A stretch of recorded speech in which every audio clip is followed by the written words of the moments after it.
رحمتوں کے کھل گئے خزانے، مغفرت کے مل گئے بہانے، موسم بہار لوٹ آیا۔ بسم اللہ الرحمن الرحیم، الحمدللہ والصلاة والسلام علی رسول اللہ وبعد۔ معزز سامعین و سامعات، السلام علیکم ورحمۃ اللہ وبرکاتہ۔ کیا آپ جنت میں خزانہ چاہتے ہیں؟ بھائیو، دنیا کے خزانے ختم ہونے والے ہیں۔ سورت نحل آیت نمبر 96 میں اللہ تعالیٰ نے کیا فرمایا؟ ما عندکم ینفد وما عند اللہ باق۔ جو تمہارے پاس ہے سب ختم ہونے والا ہے۔ یہ بیوی بچے، یہ شہرت، یہ مال و دولت، یہ بنگلے، یہ تمام چیز ختم ہو رہی ہے، اور جو تم نے آگے بھیج دیا، اور آگے بھیجنے کا کیا ہے؟ نیک اعمال۔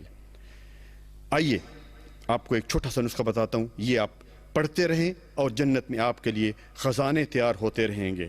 سیدنا ابو موسیٰ رضی اللہ تعالیٰ عنہ روایت کرتے ہیں کہ نبی صلی اللہ علیہ وسلم نے فرمایا، قُل لا حول ولا قوة الا باللہ فإنها کنز من کنوز الجنہ، رواہ البخاری والمسلم۔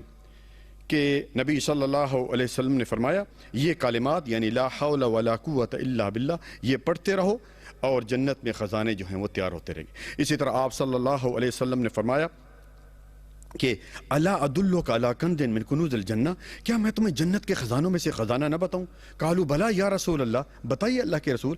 آپ صلی اللہ علیہ وسلم نے فرمایا لا حول ولا قوة الا باللہ، کہ یہ کلمات پڑھتے رہو، لا حول ولا قوة الا باللہ، جنت میں خزانے تیار ہوتے رہیں گے۔ یہ حدیث جو ہے صحیح ترغیب و ترہیب میں موجود ہے۔ بھائیو، جنت میں ہم چلے جائیں گے، ہم دیکھیں گے ایک شخص ہے، اس کے پاس بہت سارے خزانے ہیں۔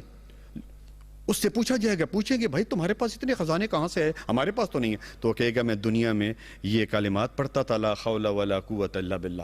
اس دن انسان جو ہے پچھتائے گا۔ اور نبی صلی اللہ علیہ وسلم نے فرمایا کہ لوگ جنت میں بھی چلے جائیں گے، لیکن ایک بات پر وہ حسرت کریں گے۔